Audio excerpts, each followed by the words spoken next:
This is a horror game podcast. It is meant for mature audiences. It may contain adult language, violence, and sexual themes, as well as shocking revelations. Viewer discretion is advised.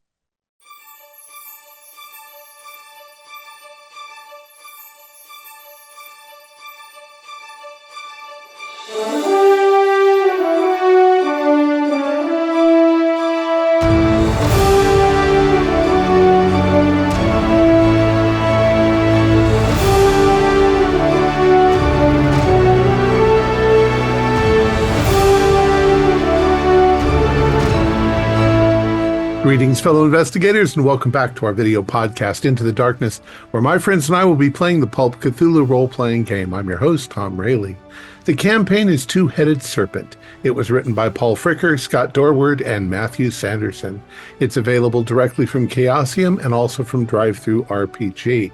I am the Keeper of Arcane Lore, and this is Episode 6. Our recap will be given by Dakota Poole as his hero, Dr. Lloyd Green. So without any further delays, let's continue our journey into the darkness. Dakota? Yes? I don't like being someone else's sucker. I didn't like it back in Chicago, and I sure as hell don't like it now. But I'm afraid I may have got myself in that position. Ever since talking to Ursini and accepting this job, I've been shot at, lied to, pledged to some secret club named Caduceus, and forced to shit into some hole in the middle of the jungle. And that was all just in one day, too. What I thought was going to be a quick trip to some godforsaken country down south has turned out to be a con I could never have come up with in a million years. I, along with 5 others, are now in the middle of the jungle looking for some mummy and lost treasure to stuff into some rich asshole's personal piggy bank back in the States. And dear God, has it been a hassle. We fought drug soldiers, large oozing creatures, snake dogs, and a snake big enough to make King Kong shit himself. All the while racing some mysterious gang known as the Inner Knight to the treasure our new bosses sent us out to fetch. Most recently, we've blown to hell a 100-foot snake in some large shell-like fortress. Along the way, we did find a pair of giant emeralds, though. So there is that. After the snake died, we made our way further down into the fortress and found the mummy. Or, what we thought was going to be a mummy. Instead, it's a huge snake woman decked out in the strangest get-up you could ever think. God, what the hell have I gotten myself into?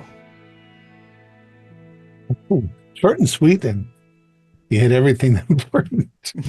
All right, you guys are down in the inner sanctum of this pyramid inside of a shell.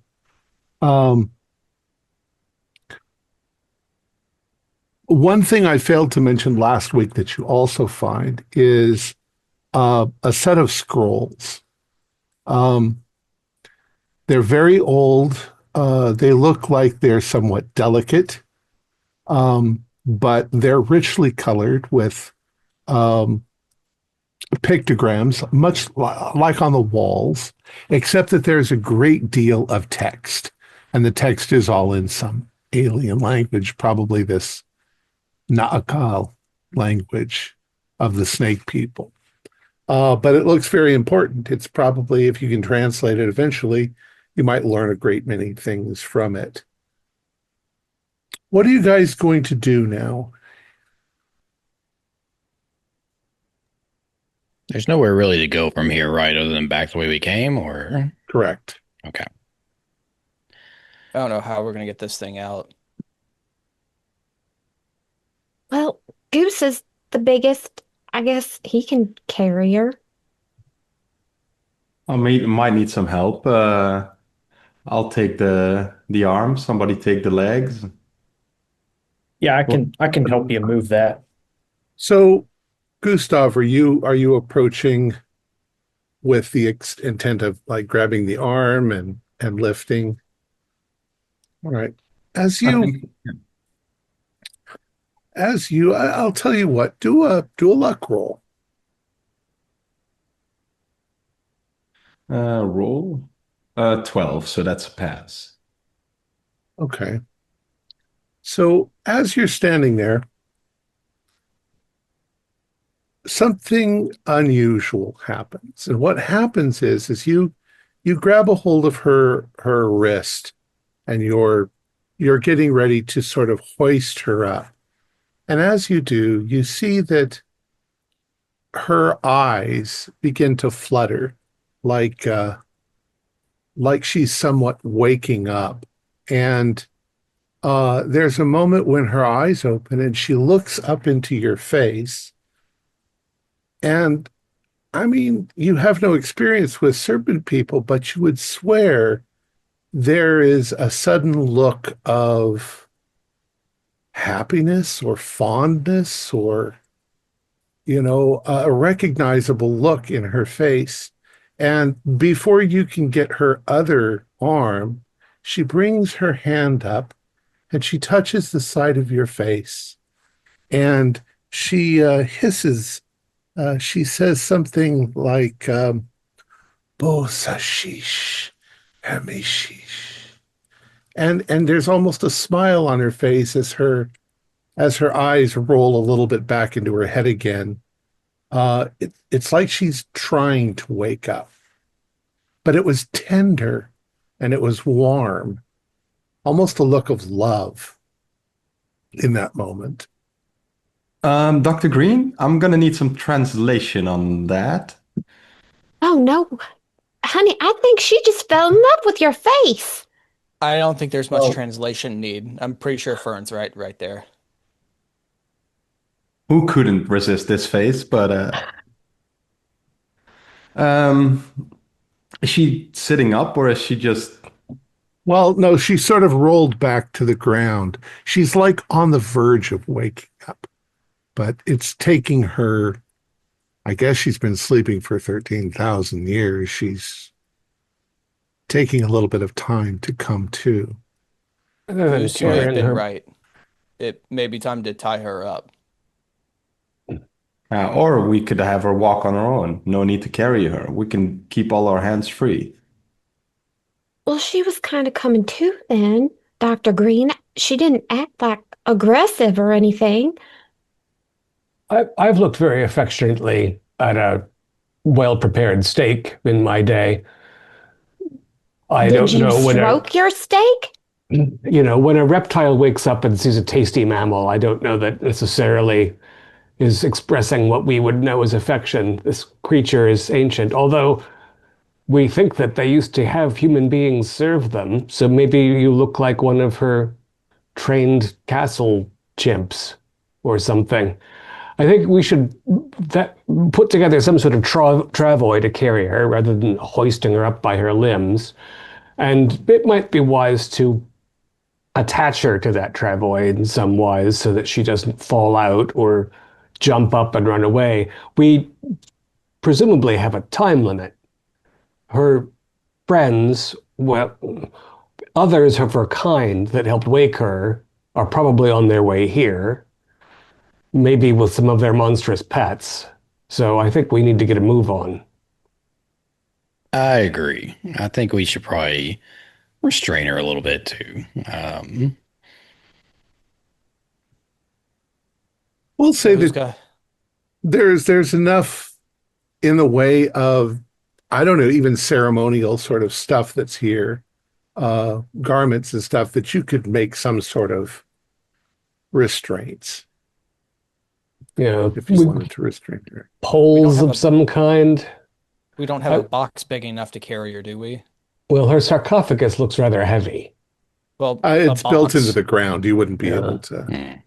not the sarcophagus itself. Like there are no boxes with other various things around here. Like there were boxes around here that did have like ceremonials, things. They seem rather specific to their They're contents. small. Yeah. There's the staff and flail are long and thin. The crown is, not going to fit a person. I suppose we can collect some snake ribs and snake leather from outside. I mean, that thing has some substantial bones. I'm sure its skin is as tough as leather. I'll carry something out and begin collecting things and keep an ear out for interlopers. Yeah, I will go with you. You can say, though, that if you make a luck roll, you find enough things where you could make like you call it like a gurney. Yeah. Yeah. Probably. Something you could carry along. So Yeah, who's that you can still in do the a room with rental. me? I think you're all still there, or at Yeah. least temporarily. What a curious Doctor, question, Dr. Green. I'm talking to God now. I'm not talking to you, Doctor. Who's got an eye on me now? God. So yes, we need sacks for the jewels. I think we could probably get the scepter and the flail boxes into one sack, but we might want to carry the crown separately, and it'll take two of us to carry. What should we call her? The queen? Princess? Miss Sure. Asp? She's certainly not a mummy. No, I wonder if she was in some kind of suspended animation before the temple was brought up. I don't believe we have that much time to keep questioning everything as they're out there destroying other pillars and getting closer. No, indeed. Let's get hoisting. Here, all I'll get right. the scepter and I'll figure out a way of like strapping it onto my back if it's possible. Maybe with like a little bit of rope or something and just kind of tie it around I'm sorry, you're strapping what to your back? the Uh, scepter. Okay. Yeah, the scepter and the whip both have boxes, and they're not really huge, so Are they don't the weigh that scrolls much. very large? Would they fit in my sack? The scrolls will probably fit in your sack. They're a little heavy because it's made out of you're guessing some sort of paper. So there's some weight to it. There's no point in But carrying all the boxes though. It'll be extra weight, extra bulk. that's Oh, true. I So don't agree, Dr. Green. They have writing on them. They might explain part of the ritual. I mean, they're not cardboard. They're some sort they're of fine wood, yeah. engraved mahogany. We're not going to leave data points behind unnecessarily. I'm just afraid of the soldiers that may be showing up and carrying more weight than we need to, larger bulk, stumbling through the jungle with more in our hands, makes us an easier target and harder to move. Well, I mean, you could put them on the same uh, uh, gurney that you're carrying the queen I mean, on, if make Goose it wants just to a little carry bigger. everything, I don't think I Goose and think, Stone are going to have trouble with any of this. I think you're going to have to use poles and at least two of you carrying. But um, we don't have to worry about it too much. We'll just say that, all right, you guys put things together the way you want them. Um, uh, but to go on something that you said, Dr. Green, there's at least a little while where Jack and Dr. Harrow are looking for stuff. So you're down there with Cooper and DuPont and Meadows. okay. So there are only just a few of us in here, including Right. myself. Um, we're so the only valuable items that looked like they were here was the scepter, the crown, and a few scrolls, The correct? whip and the scrolls. And there's no crown. There's just a box that has crown in it. Did it seem like everybody took notice of all of the items in particular, or would I have been able to notice or like judge that personally, being in the I room, seeing if I'd say you were all in there, so you all sort of saw things. You saw everything. You did see Jack at one point when he grabbed the scepter. He sort of swooned and then dropped it on the floor. okay, yeah, yeah, I'm just gonna help everybody load everything up and taking proper attention and caution to not touch the scepter with my bare hand. I imagine at this point my coat's been torn to hell, so I can have like a little scrap I can tear off at this point and use to hold it. Sure. Um, all right. So we'll say that by hook or by crook, you guys get up that little spiral thing and you're on top of the pyramid. And now as you look down from the top to the ground, you can see that there is a sea of snakes between you and the path going back up the giant serpent's head where you came from. Not literally a sea of snakes, but it's a lot of snakes, more than there were before. Well, Goose, There's I imagine who could take care of that, can't you? Um, I can see if I can clear the way as I brandish my fire pistol and start like firing it in the direction that we need to go. Um, Gustav, do a luck roll. 34. That's a pass. Okay. Um,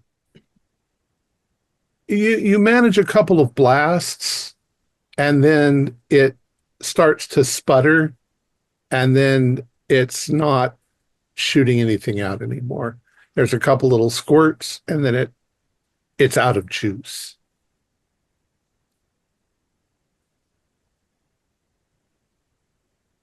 I'd like you all to do spot hiddens. Goose, what seems to be the problem?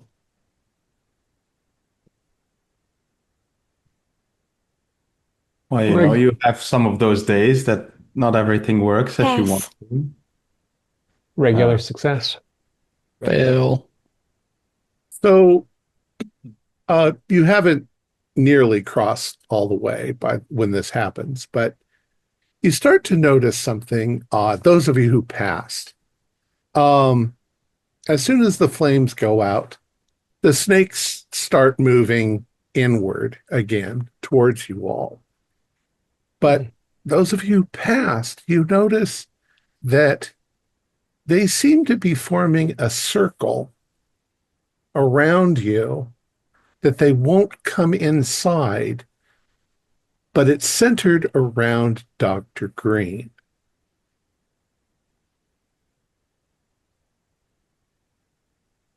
Perhaps I don't they. know, Dr. Green, but I think these snakes have an affinity toward that scepter. Well, then we might as well use it while we can. All And right, go ahead. us. Okay. After you. And I just kind of like start walking. As long as the circle is still staying, I will cautiously take a few steps forward. I'm not taking large steps forward. I don't trust it that fully. The circle seems to be about 8 feet across. So if you all kind of huddle together, uh, the snakes don't, they part from in front of you. I forgot to ask, who has the other emerald? I don't know, you probably got them both in a sack now.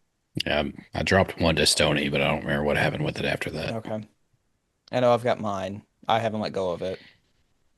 I've got it on the gurney with Okay. in front of me. So I'm As you move forward and towards the snake head, the snake woman starts to flutter her eyes again, as if she's gaining some consciousness. And you see her sort of look around, and once again she says something like,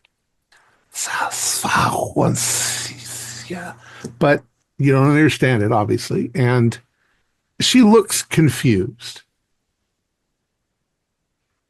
Not the only one. Do we have any like does anyone have like an extra coat that they don't mind throwing over her just so that we could I don't know, maybe not startle her as much. Maybe she's like a real snake. Like if you're like trying to contain a real snake, you could put something over its eyes and it's much less likely to strike out. Mm, I was going to say, I feel like Fern feels sympathy for her and like tries to comfort her, goes over to her and says, now, dear, it's okay. We're going to get you out of here. Vern, she looks up into your face and she says, English. Yes, English. Little I know. It's all right. We're not here to hurt you. My rescuers. Yes, we're trying to take you out of this place. But do you know where we should go with you? Is danger Mm. in the ramp? There is danger. We're trying to get out of the danger, but we don't know where to go.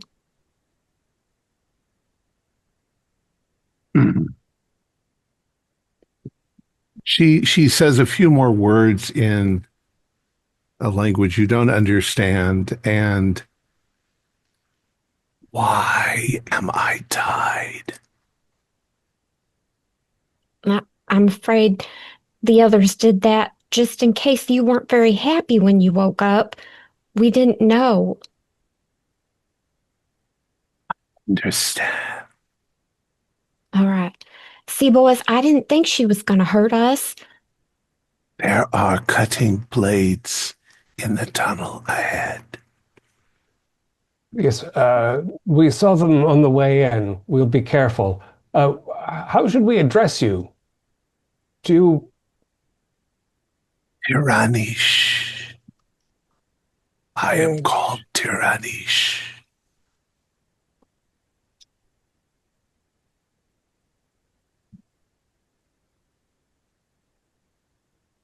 Do you know of any enemies that you have, Tiranish? How long? 13,000 years, I believe. 15,000. She looks very troubled.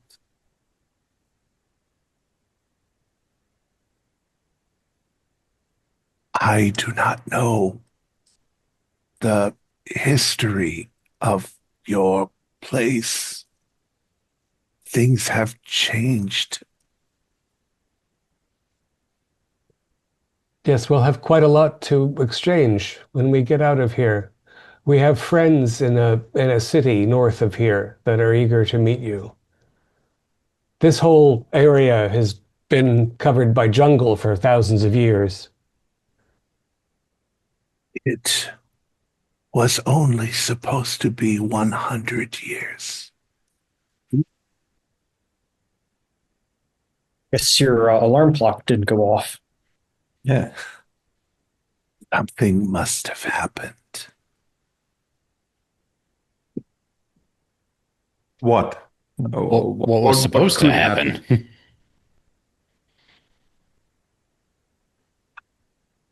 I will tell you, I am very tired.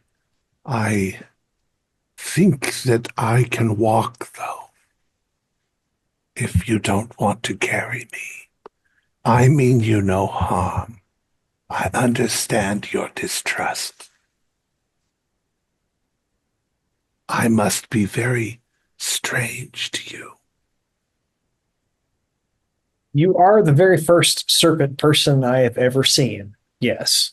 Well, that's not true now, Cooper, because we ran into some of her kind, but they weren't too friendly towards us. So I think that was part of the reason uh, my friends here weren't exactly sure about you.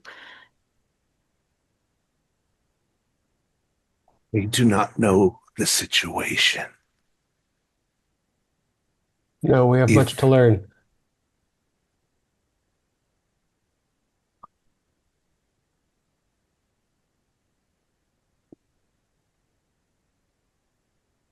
Well, She should we doesn't, take she her back falls to the silent. She doesn't know. village?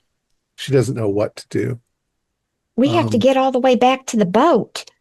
Are we gonna waltz into the village with her just like this? It's probably a bad idea. Yeah, I Yeah. don't think that's a good idea.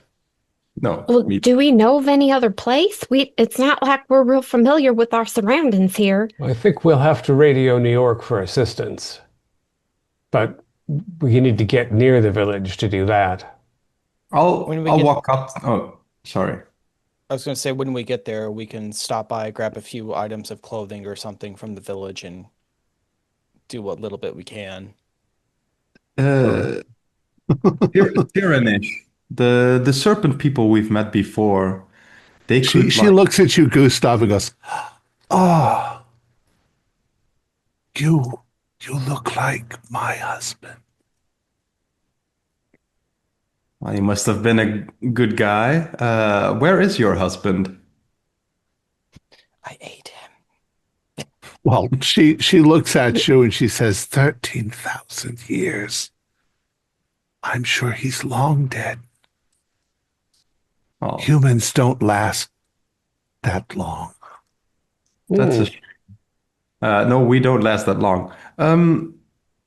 The serpent people we've met before could kind of cloak themselves or like glamour themselves up to look more human-like.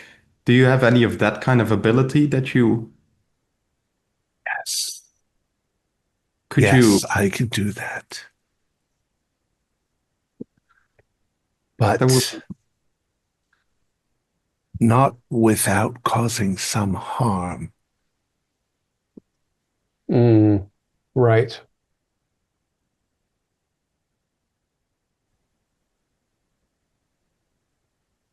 I guess we can let her walk. Yeah. It'll be Agreed. easier. I wonder if we shouldn't give her the scepter. Or am I being premature? They are her Do you? things. She says, Yeah. "Do you have the scepter?" The crown is missing, but we have your other things. I give Dr. Harrow a very long, hard stare. That is very unfortunate. The scepter protects from serpent kind. Mm. The whip controls the vormis. The what?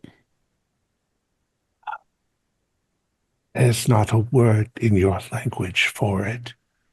The vormis.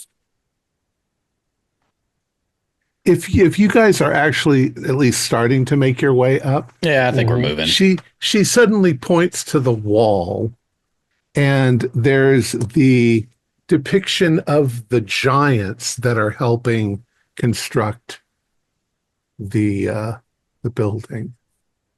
The vormis, she says. And the whip controls them, as in, like, It keeps them in line. oh, that's what I was thinking. Are The they asleep vormis. too? What did you say? Are they asleep too? No, they must be long dead by now. There were not very many left in my day. Jack, I think you should probably lead the way in terms of avoiding any traps. Yep, I know what I'm looking for. So I'll take up the rear with, at least one gun handy. And that way I can keep an eye on Green. I'll stay near the back to make sure no snakes sneak up on us, since I have this scepter. Are you going to let her walk? Yeah, I think so, Yes. right? Yeah. Okay. I'll walk close to her, keep an eye on her. She thanks you, and she also notices you have the robes and things. So maybe there's a moment of embarrassment when you realize that she's technically in her world naked. So she puts on her robes, and I'll just give you this this picture of her now. Mm. So that's more or less what she looks like, except that she's got arms and legs and a tail. But she's definitely not passing for somebody from out of town. not at in the all. village. No, no. Way out of town. Very far. And hunch over. All right, I'm They I'm walk on. so smooth. It's like they're gliding across the ground almost at a slither. It's really weird. Um, and as you're walking, she sort of gestures towards the walls and says, "The history of my people." And she also indicates that the scrolls are also the history of her people. So what did your people do? I mean, why have your people always been here on this planet? She says that is a very long question to answer. We do have a long walk ahead of us once we're, in the clear. So Well, I'm maybe kind of curious how you met your husband. Is there any way whatsoever to tell if this thing is lying or telling the truth? Is there any way to judge anything on it? Do a psychology roll, and we'll give that at a penalty because you're learning now how to read snake expressions. I'm really glad you did that because it went from being an extreme success to a fail. Okay. Well, the only thing I'll tell you then is she doesn't seem to be cautious or holding back information. She just seems to be telling you, though she seems fatigued. And she's been sleeping for 13,000 years. But she's perking up a little as she goes. Well, maybe we can make her a good cup of coffee.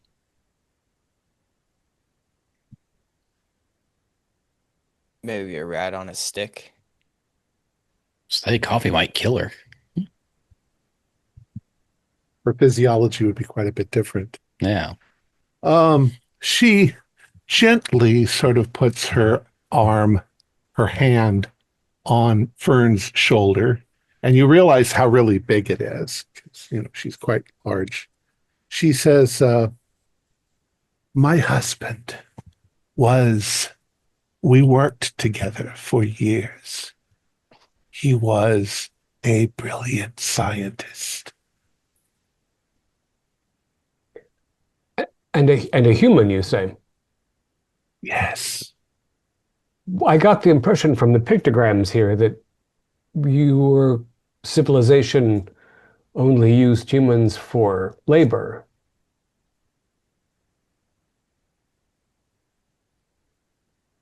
She struggles to try to answer that and says, there's no simple answer. My people are far older than the humans. We saw the rise of humans, and early humans were not very intelligent. And we did use them shamefully as beasts of burden. But later, they became more clever.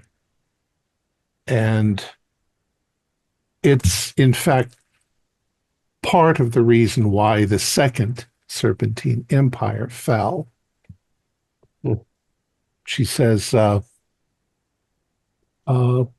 serious, ridiculous religious differences sprang up in the Second Empire, and they were tearing our society apart.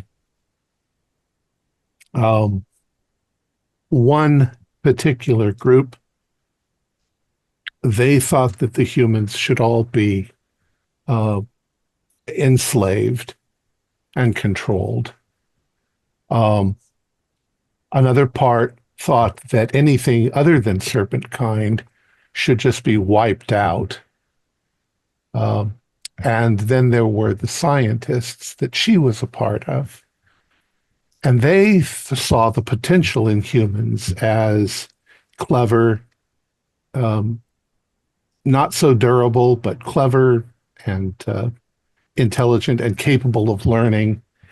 And she says it was our hope to unite our civilizations together so that together we could live and push towards a third empire, one where we would mutually coexist and work together.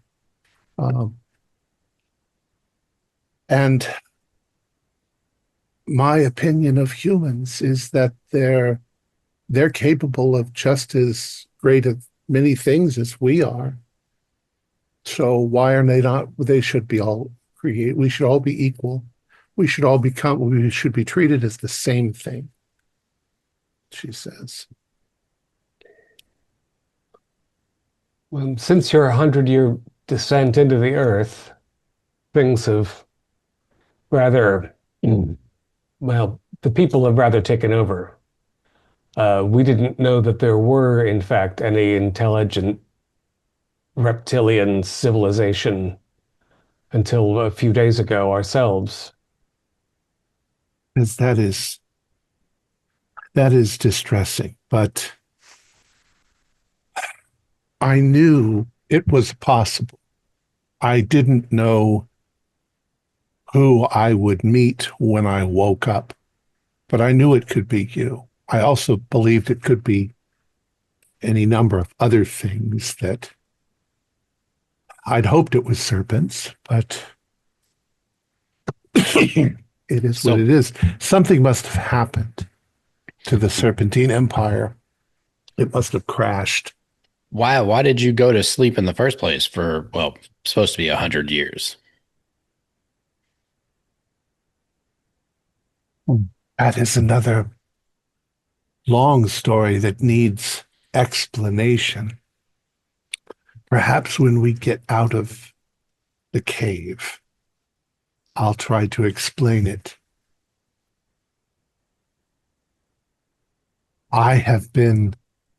For now, I'll say, I have been looking for a solution to the problem. And apparently I, as you said earlier, overslept. There should have been guardians. There should have been friends up above. When the 100 years came, they would have awakened me. That never happened, so something must have happened. And the crown was stolen. I don't understand that at all. Yeah, the only ones of your kind that we've run into haven't been very nice, and I'm thinking maybe they're the ones that you didn't get along with either. I don't know what happened to your friends, but it sure would be nice if we could find some more like you.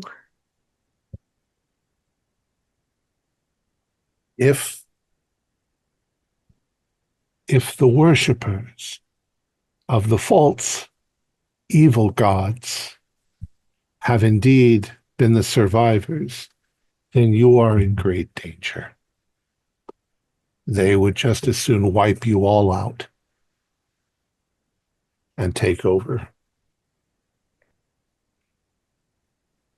So you get probably up to the point where you've got the blade trap, which you've disabled quite, effectively, but she points out a way to disable it without, where how the mechanism works. Ooh, I'm very interested in that. So I'll pay close attention to her showing me how it works.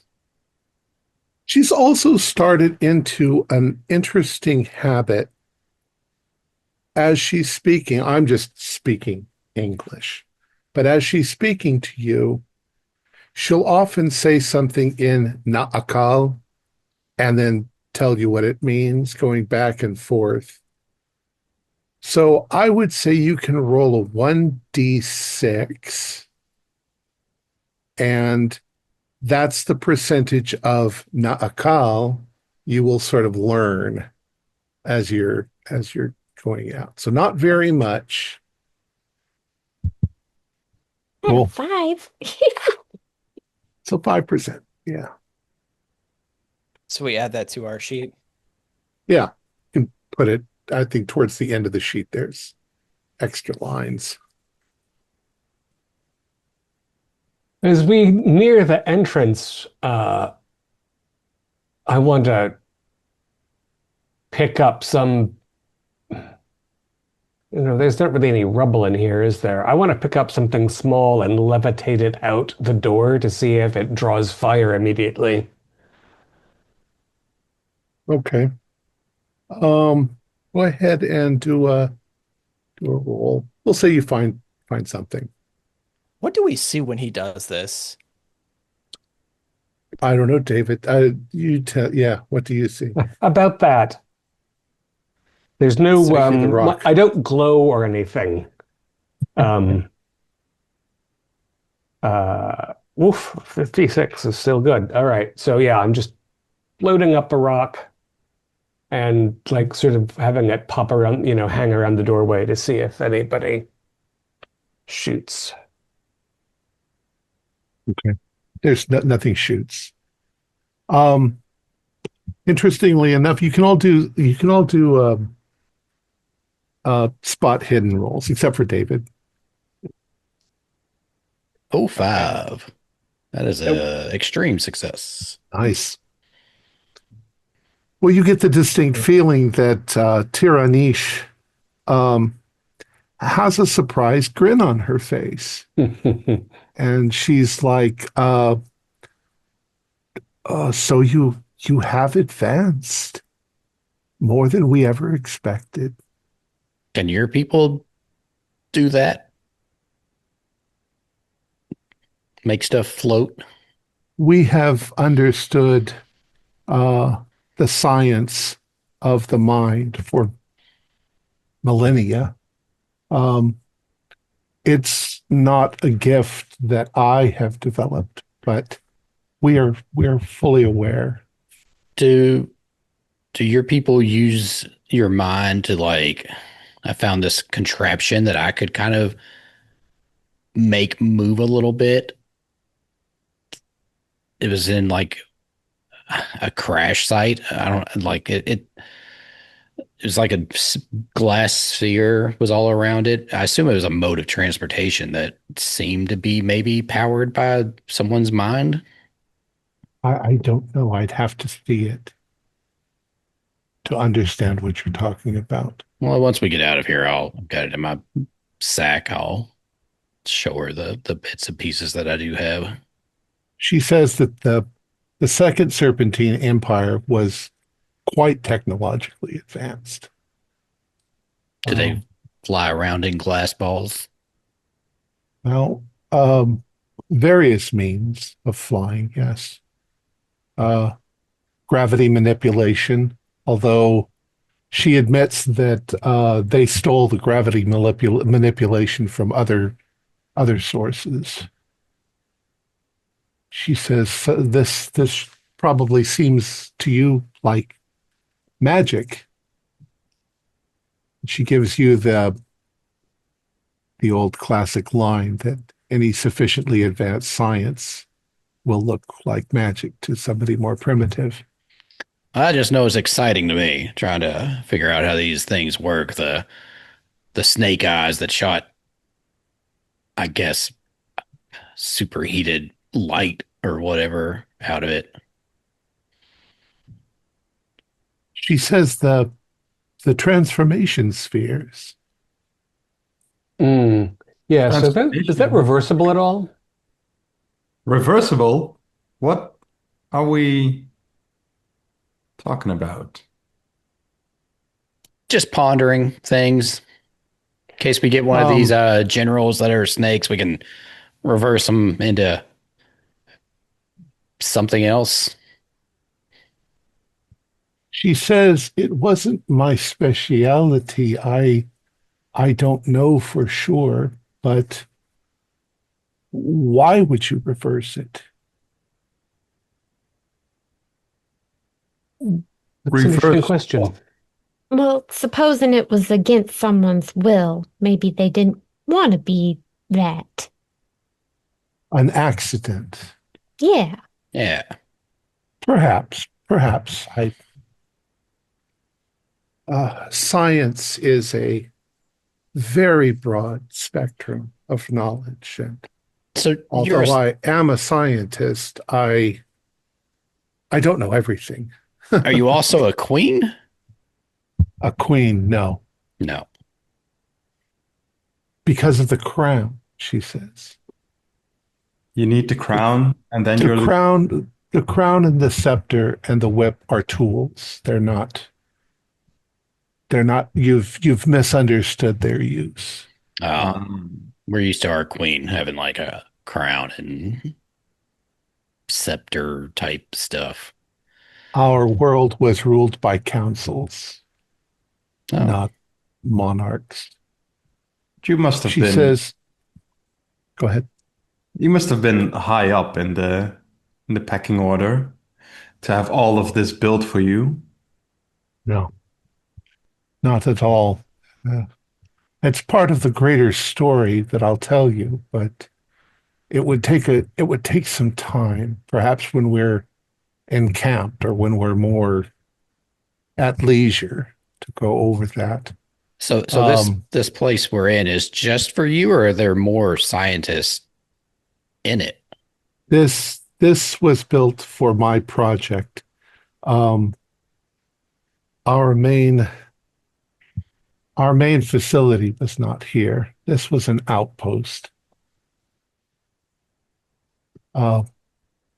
My quest was somewhat desperate to try to find a solution to a much, much bigger problem. That's part of what you'll explain to us later on.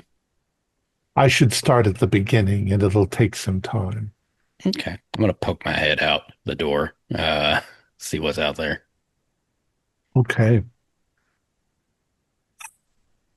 Well, the rock didn't seem to get anyone's attention, but as you poke your head up, you can see that there are maybe 5 soldiers in the field down below.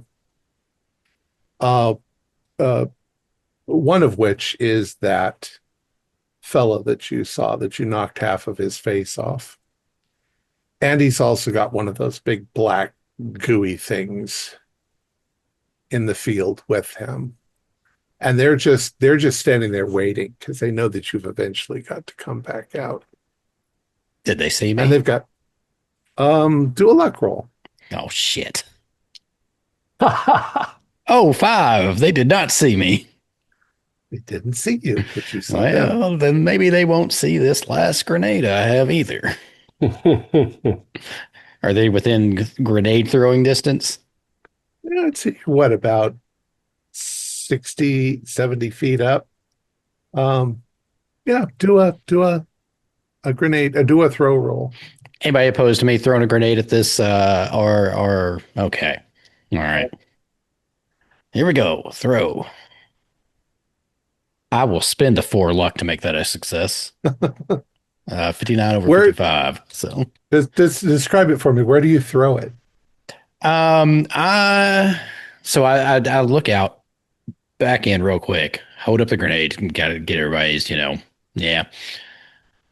pop the pin, and I throw it hard as I can. Right, I want to sink it into the big oily thing because I know those things are, not fond of explosions inside their bodies, inside their mass. So, all right, so you got a really good roll. I'll say that grenade flies through the air and it just goes thump, right into it, and then a second later and it splatters all over the field. I am 3 for 3 on blowing up big things. The soldiers immediately begin shooting up at the entrance where you guys are. So, well, they know we're here now, or right here now. So, and I'm all out of grenades. Do we lead them in here and then maybe re-enable the trap? I don't know. I don't know that they're going to fall for that one. It's just you 5 guys do have weapons. Yeah. Yeah, I imagine I'm a better shot than most of those people. They didn't seem entirely intact, and they've just had, what did they call it? A formless nasty? Spawn, something. Shapeless. Their big gun just got blown up, so they're probably a little, And that's loud and distracting. There's slime. So yeah, I'll get down low and start shooting. Yeah, I step back out of the way for the shooty type to step forward. And since we've got a substantial elevation on them, should be fairly easy to shoot from some cover. I mean, I've got to stick my Got head the out. high ground. Yeah. I want to keep an eye on the oh man, I forgot her name. Tiranish. Tiranish. Yes, I want to keep an eye on Tiranish. She doesn't seem to flinch when bullets, hit and ricochet, but she also looks surprised and not really delighted, but fascinated that somehow you've got projectile throwers. I didn't think you'd come this far. Yeah. The telekinesis, frankly, is pretty uncommon, and the percussion implements are universal. I played a lot of baseball as a kid. You might want to hunker down a bit, dear. I don't know how squishy you are, but the bullets do hurt. She says, I've just molted. I'm probably more squishy than I should be. She says, I thought that I would have thought still that you used bows and arrows and swords. I cannot wait to take you out in New York City and show you how far we've come. All right. Come on, Goose. Now's not the time to try to date the snake lady. We got to get these guys out of the way. I've got 2 regular successes on handgun rolls.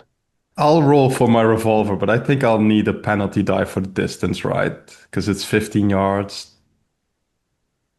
Yeah. Okay. I'm hanging out in the back behind everyone. I rolled a 93.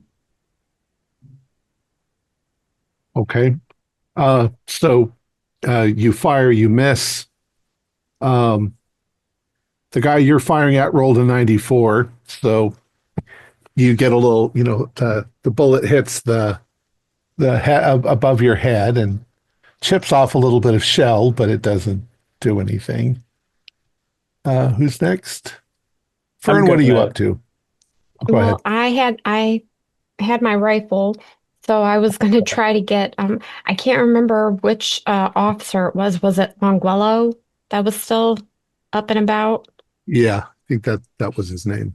Oh, well, if I can take him out, then we should be golden. Okay. So I want to try to get a shot at him. Okay. Oh, that's so bad, and that's way too high to even try to do luck. Okay. Yeah. You guys are jumping in and out trying to fight. So, Stony, sorry. Yeah. I'm going to get out my rifle and start shooting down at these folks as well. See how this goes.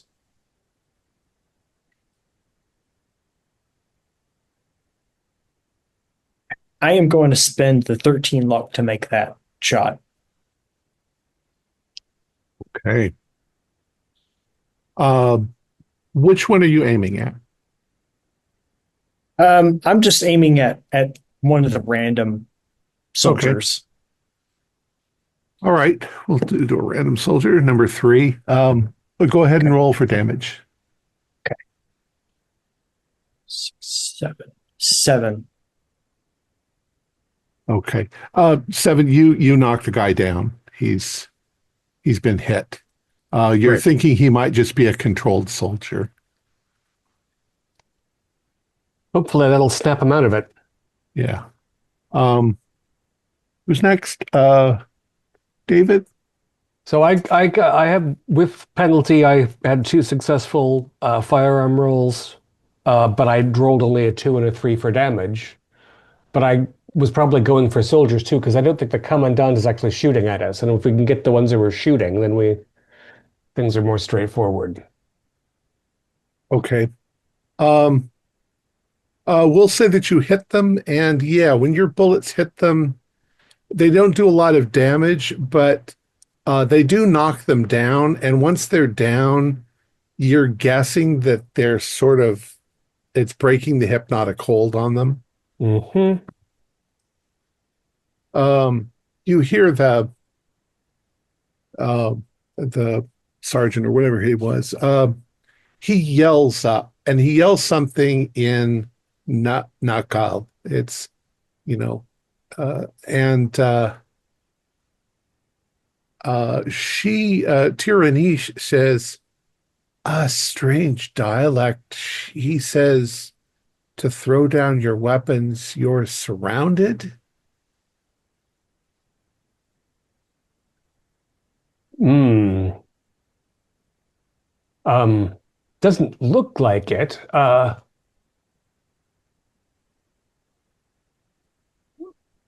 Right, wouldn't they be rushing to his aid since we've just taken out their big blob monster and a couple of their soldiers? I think he's bluffing. And if he isn't, we'll shoot the rest as well.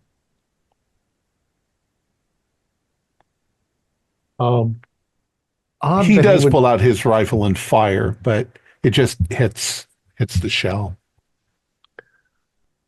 Curious that he would lie to us in herd language.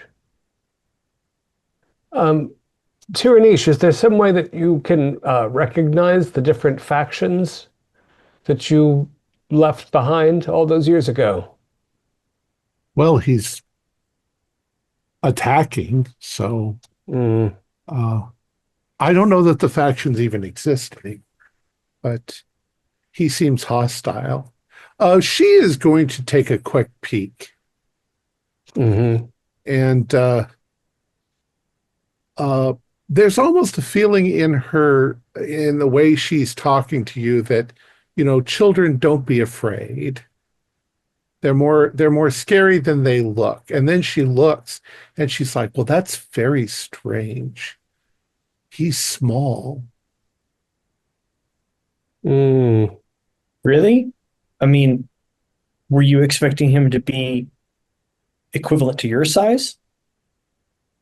My size is normal, but have my people degenerated so much in the last 13,000 years? Perhaps. And she says something about molecular degeneration.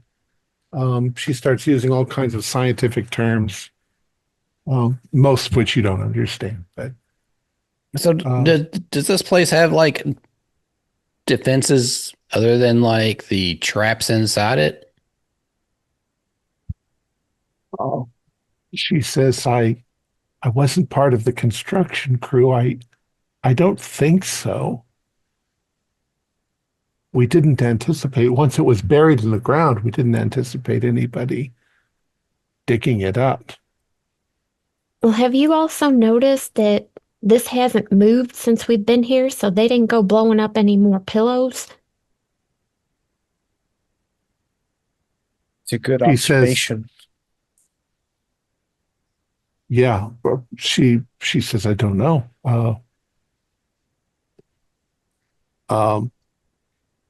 I don't think there are very many of them. I only saw the one in the guise of a human, and not a very good disguise, she says. I could see his shadow. Hmm. That's like,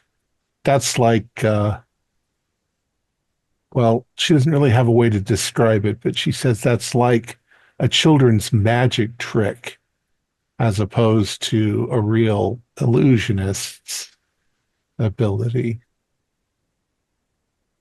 She says you shouldn't be able to see the shadow. That's stupid. Well, Dr. Harold, I know you can pick up rocks, but have you ever tried to pick up a person before? It's I it's yeah, it's possible. It's more effort. Where would I put him? I don't know, maybe just shake him about until he's senseless. I suppose I could try to pick him up and then drop him. Yeah. Yeah. Might be a good idea. Throw him into a tree. Okay, Right. yeah.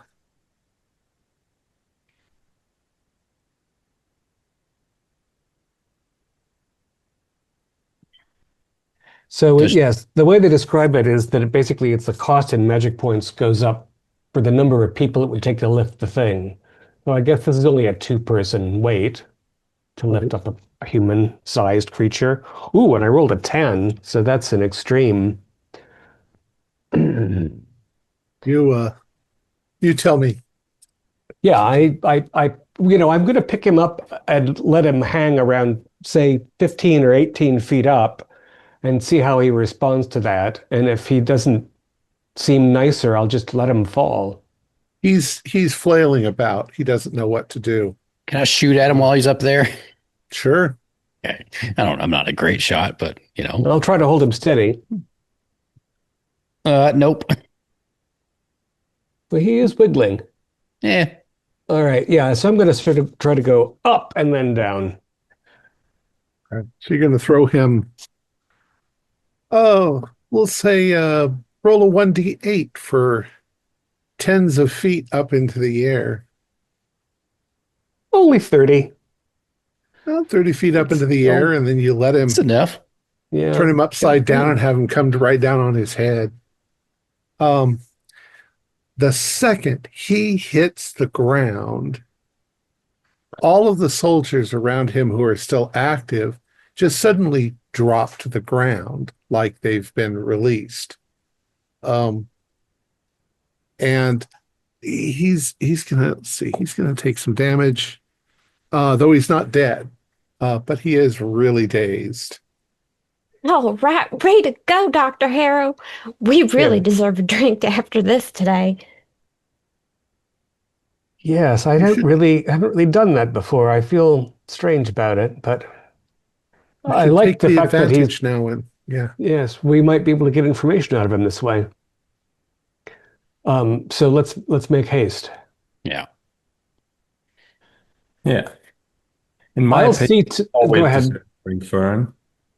No matter the occasion, one always deserves a drink. okay, so you're heading down to capture him. Yes. Any sense that we're actually surrounded? Anything No. moving in the underbrush?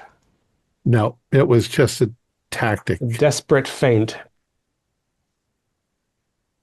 All right, so you get down there, and you were quickly able to restrain him.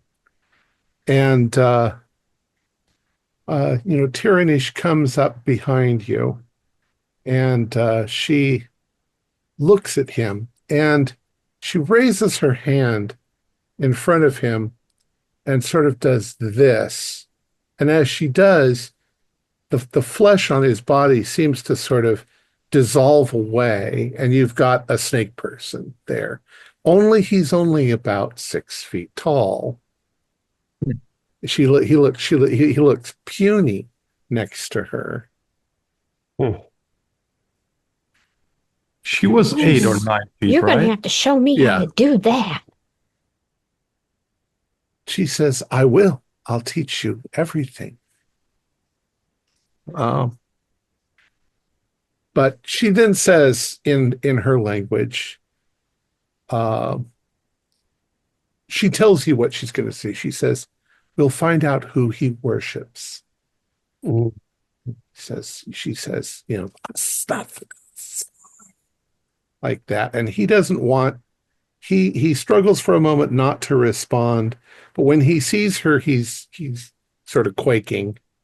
And he looks up at her and he says, "Sathagua." And she says, "Oh, he's one of the bad ones. This is the dark god that seeks the destruction of all life." She says, "Yeah, he's one of the bad ones." So do you know all the stuff about Sathagua? There's a long history. It's religion, and she just says religion is so stupid. You humans should have learned that by now. So does it sound like we need this guy? Or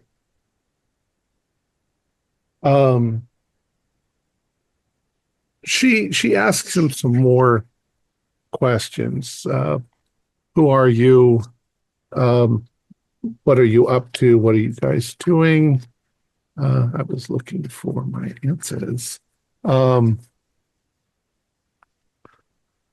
He says that he is part of the Inner Night, that he was sent here by their current leader, and that they were supposed to recover Tiranish, and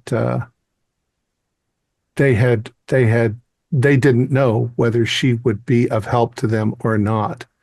But if she didn't help them, then they would destroy her. They learned through their kind of spy network that the temple was about to rise because it got bombed. And then he screams a lot of things that are, she says are, Sathagua is our Lord, long live the darkness, bullshit, stuff like that. She says, I don't think he has anything more to say.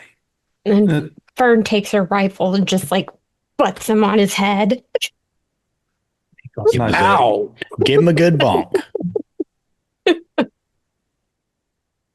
While this is going on, is there any way that I can kind of saddle up to Dr. Harrow somehow? Like, I don't want to make it too obvious, but I want to look at him very closely. Like, I'm looking for like wires. I'm looking for like anything that seems that's going to explain this bullshit thing that he has magic and he can pick people up with his brain. Is there anything, if I even have to lightly bump into him to see if he has anything on him, I'll gladly do that. Anything like that. Do a spot hit roll. Okay. Nope. It's going to You cost don't me see any 47 luck to wires, pass. If you spent the 47 luck, then I'll tell you that, yeah, you don't see anything. So I'm not going to spend it. Okay. So he's just really good. That's what I'm thinking right now. Okay. all right. So by hook or by crook, you stop the people, the soldiers. Yeah, I'd like to attend to the collapsed soldiers and just sort of like, they're going to be woozy and out of it, but I'd like to sort of get them to march in a line because they'll need attention back at the village. She before they recover, one of the soldiers was wounded to the point of he's almost Lost. dead anyway. Mhm. And she says to you, I don't know how you feel about it, but I could assume his shape. He's been through a lot and there's no certainty he'll recover. So let's take advantage of this on opportunity such as it is. So Unless anybody objects. you see her move forward to him, and she very gently reaches down and sort of caresses his face.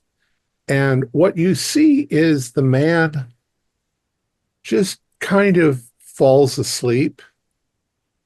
And as that happens, you see her body changes and she ends up looking like him, but not with the clothes because she doesn't reproduce clothing.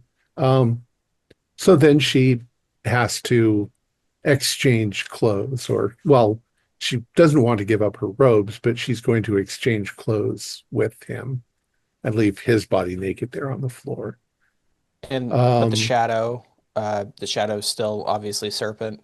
No, this is a perfect, you couldn't tell the difference at this point. It's no good. Okay. It's good to know. She says this is the more advanced version of. Are there any tells whatsoever after looking at her? Anything that might give her away?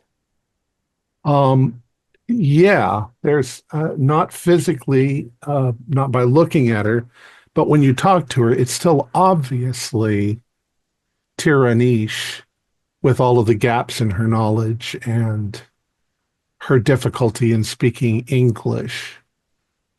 So is she replicating his voice, or does she still sound like It sounds Tyrannish? like his vocal cords, so it sounds like his voice, but her mannerisms and things are the same. She also doesn't quite move like uh, the guy would, as a soldier. She moves more gracefully, which comes off looking rather effeminate, but she can only do so much. you know, she has almost no experience with our mannerisms or anything like that. And she does explain to you the reason I know your language is because I have spent apparently 13,000 years in the dreamlands, and I have encountered many of your kind there and had wonderful Dreamlands? conversations.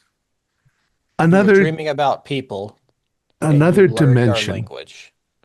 another dimension, yes. A real place.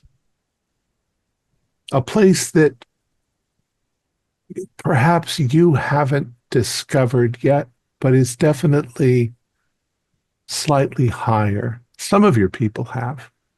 I I've look met around at many of your everybody people. else to see if they're buying this load of shit. I mean, I'm talking to a snake that just turned into a human. I'm going to take pretty much everything out of her mouth as gospel at this point. Well, I I'm mean, more. Gregorio did tell us, this is what she was here for. I want to ask So, Tyranny. Oh, I'm sorry. go ahead. Like, I'll go up to her and say, like, could a human learn this skill of changing one's form or skin? It would be very beneficial in my line of work. And she looks at you and she says, I don't think it's more than just the mechanics of it. It's our species. Um, there's something in our, she's saying, genetic makeup that allows us to mimic forms. Humans, unless you've developed that, Yeah, she Goose, says, maybe at a later I date you wouldn't be might be able to. surprised. Well, that's a shame. I could have really used a skill like that, but you can't win them all, I guess. You might be changing any time now, Goose, Changing. before you What know it.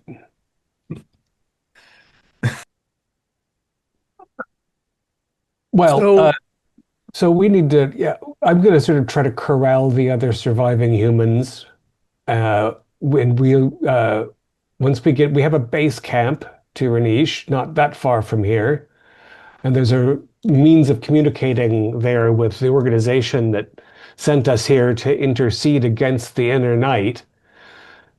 Clearly, you know any number of things that will be helpful in preventing these worshippers of soggy uh,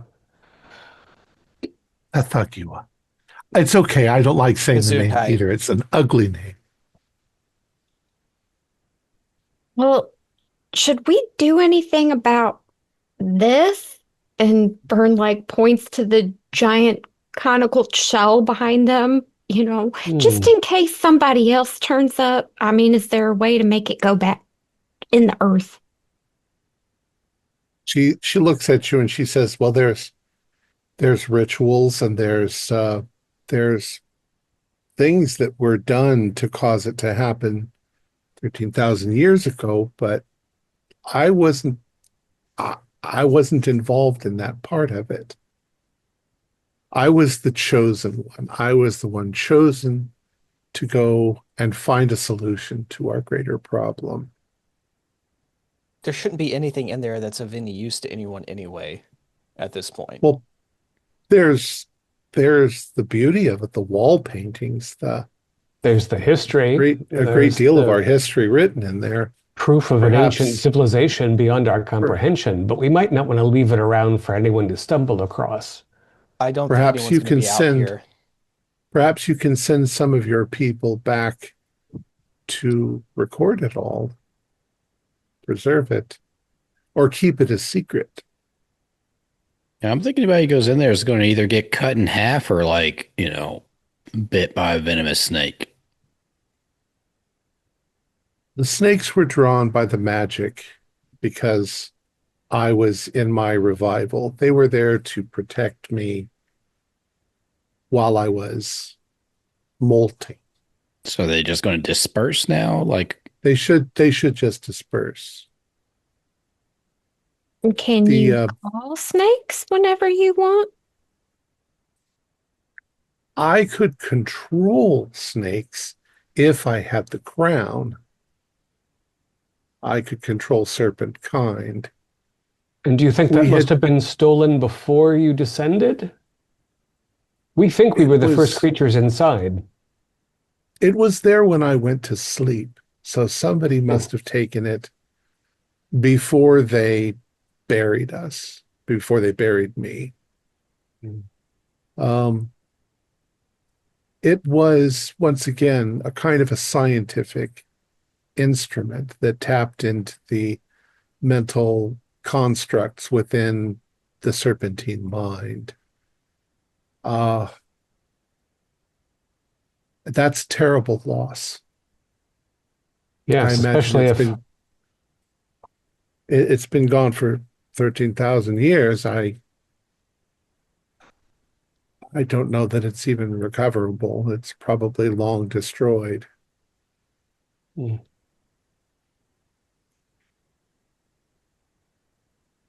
And since you don't have the Vormis any longer, I don't know that the web does you any good. The scepter protects from snakes. Oh, Dr. Harrow, show her that whistle. Oh, did you see the big black thing with all the eyes before it blew up? No, I don't believe so. You're Mr. Bellamy. The formless spawn. Formless spawn responded to this whistly sort of thing. And she sort of flinches back from that. She says, "Yes, that's an instrument of Tsathoggua. Mm-hmm. That is a whistle of Tsathoggua, and it brings those things." Does it control them also, or just call them? I don't know, but if there's one around within miles, it will come. If you blow that, they're horrible monsters, disgusting things of the black underworld. They blow up pretty easy, though. Well, I don't think that they expected you to have explosives. You see, I've told you about the Dreamlands a bit. We learned long ago that the Dreamlands tend to be about 400 years in the past. That's why I was surprised to see that you'd invented projectiles better than bows and arrows. Mm. All I've ever seen is your people using bows and arrows. Dr. Green, we should have a long discussion. You seem very skeptical. This is all just rather new. And well, the scrolls say a great deal, and perhaps I can help you to learn our language. It's a very easy language. But then everybody says that about their language, don't they? I've never heard anyone say English is an easy language. Well, I was speaking of Naakal. So many we use pictographs for a lot of it, so you just need to know the correct stories. But you already seem to have misinterpreted some things, thinking that I was a queen. When I'm just... Well, I mean, I'm just the looking scientist at who happened to be picked.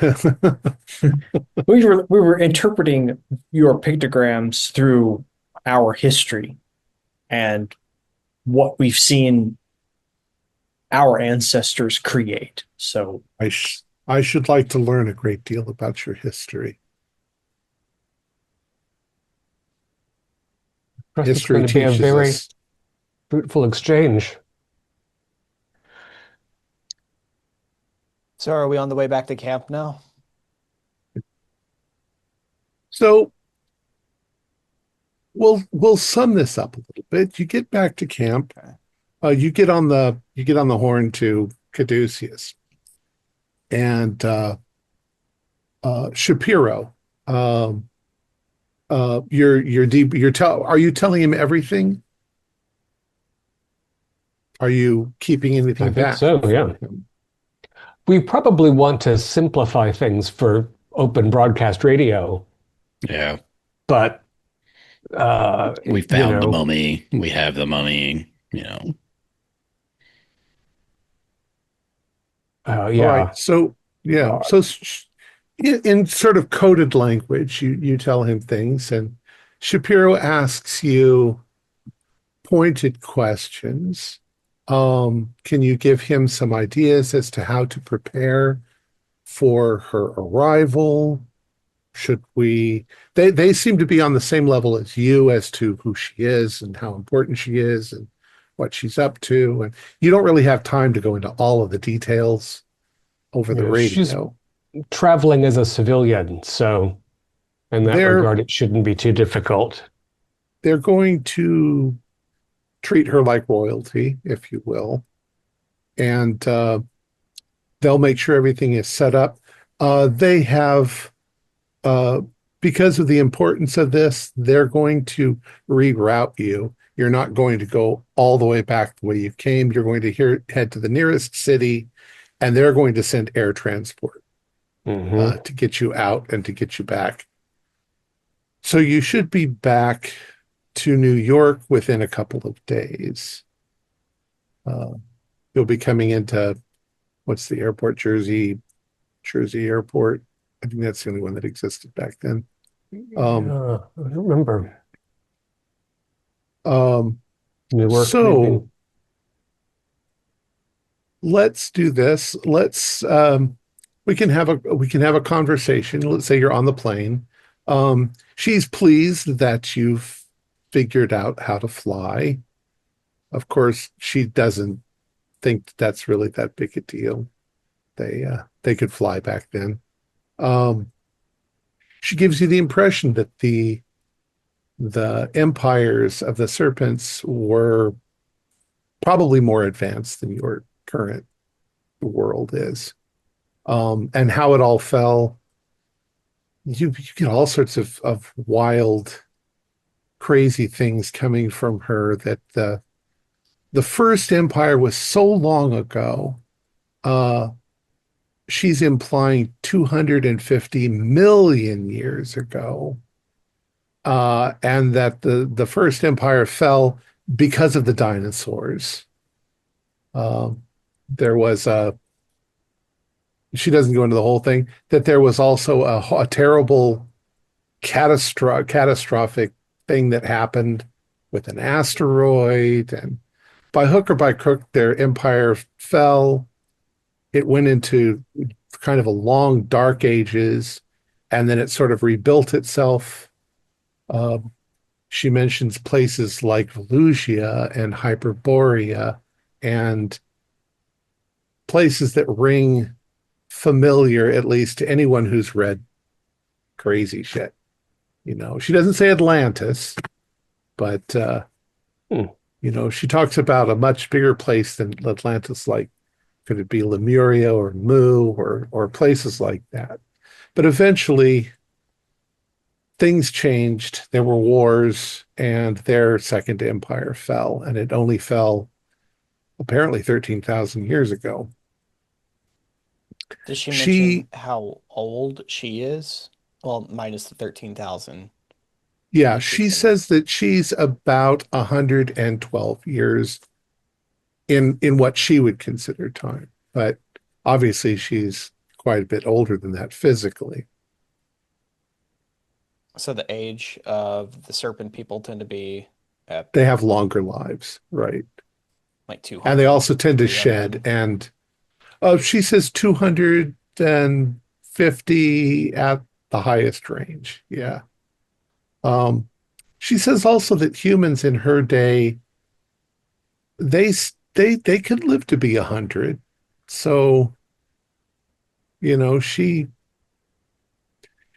was surprised when she started to wake up and she thought she saw her husband. Because it was supposed to be 100 years. She didn't expect to see her husband. But she was delirious. She was slightly delirious. What else? There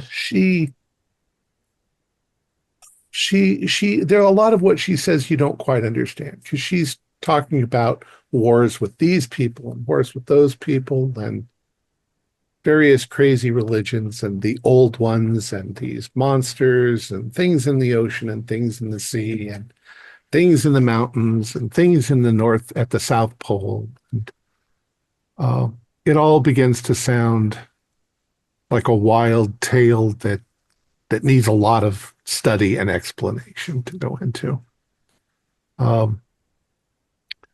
So what she says, I guess she'll give you the gist of what happened. She says, our society was, she gave you a little bit of it. She says, our society was growing up. And yes, there was slave labor, but mostly in the times long before she was born. And humans had proven themselves to be quite clever. They had come up from, the savannas, and they were smart little monkeys. And they couldn't ignore that. But there were people in her world that thought that humans should be enslaved, and there's others that thought that humans should be destroyed.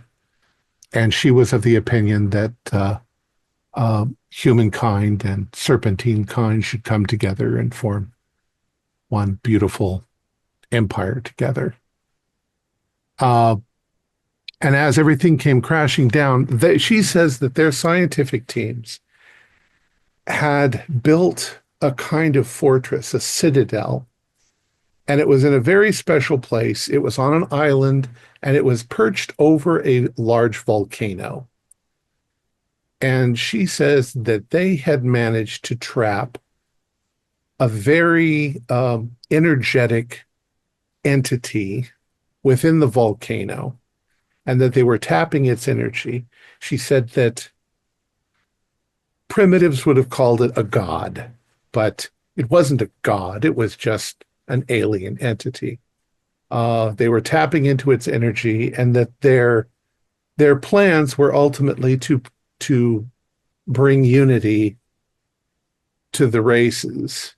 But the other factions besieged them. They attacked the citadel. They attacked the island. And then something very strange. Another alien race, one possibly even older than the serpent people, they got involved in the battle. And the scientists took their citadel and they phased it out. She's trying to use scientific terms. They phased it out of our reality in order to protect it. And then these aliens phased the whole fucking island out of our universe into another dimension, a pocket dimension. The result was there were huge tsunamis that hit all of the cities along the coasts. There was terrible destruction. And there was no way to get back to the island or the citadel. So what her mission was, she was at an outpost in South America. What her mission then was to find a way to get back to the island, back to the citadel, and see if it was possible to recover their original plan. But she had searched for 13,000 years, apparently, in the Dreamlands to find a way through, and she didn't find any way. She wasn't able to find it. She asked everybody she came across in the Dreamlands to know if there was a way to get there, but unfortunately not. So all of her work was for complete in vain. Now she's back stuck in a world that she doesn't quite understand. After hearing all of this and looking around at everybody, and it seems like so far everybody else is buying into it, and I'm the only one who's not, do I need to make like a sanity check? Because I feel like the world is going batshit crazy. You can all This make is a not sanity real. check. You can all make a sanity check, but you can also add a little something, let's say 1 to 5 points to your Cthulhu mythos. Okay. Let's do The thing is that you do ask yourself, Dr. Green, as a bullshit artist, she is sure good at making up a whole long stream of information without ever contradicting herself. So that does lend a lot of substance to her. There's a lot. It was a hard success as well. So I don't know how much I take for a sanity loss. Because there's just something that's so. I'll tell you what, kind of bear it in mind. Take 1 point of sanity damage because you're not sure. But when at some point you discover that everything she's saying is true, you can take some sanity loss for having it suddenly come back to hit you in the head. Oh God, that's going to be a bad day. You're muted, David. I think the 250,000 year thing got to Dr. Harrow because I rolled a 99 for sanity. That's a little 250 million years. Million, sorry. Yeah. Yeah, See, humankind's that's only been around 250,000. You need another couple of zeros. Yeah. I also And feel she keeps indicating too that it's all in the good book, which is the scrolls. How much for a sanity loss? And I'll add 5 to. I'm sorry. Yeah, just a couple points. Yeah, I mean, I don't have any Cthulhu Mythos yet because I was asleep when the first form of Spawn came. Although I did see this. Did I see this one today? I don't. Maybe I didn't. Maybe it was already blown up before I saw it. I think I'm the only one who saw it before I blew it up. Yeah, I know. So I'll just add 5 because I think that's for the first time really interacting with the mythos. And sanity loss is how much for a fail for this one? Just 1d4. Okay. I don't even think it's that much. Just take 1 point of damage. It's more fascinating than it is. Yeah, I think that sounds fair for my character, but yeah. Okay. It's still, yeah, like Jude Harrow says, the time scales are pretty insane if you think about it. Yeah. And since you have a few days, go ahead. I just want to be. This is just a way of me like trying to catch her in a lie or her bullshit. Mm-hmm. I'm trying to remember like a certain specific thing, and then I'm going to let it fade and go to the conversation and then refer back to it to just keep and then like try to change it slightly to see if she corrects me, because I'm just trying to see if she's lying or if she's really holding on to this. And yeah. I think, yeah, I mean, that makes sense that you're doing that. What you get from her is it's really smooth because she doesn't necessarily correct you, but you do get the feeling that she looks at you like, poor ignorant child. You'll eventually figure this out and learn it for yourself. I'm not going to waste my time constantly correcting you. So, but it's still adding up. She's hard to read. She's hard to read in that. She also comes across as having been obviously very dedicated to her scientific research and her vision of the future.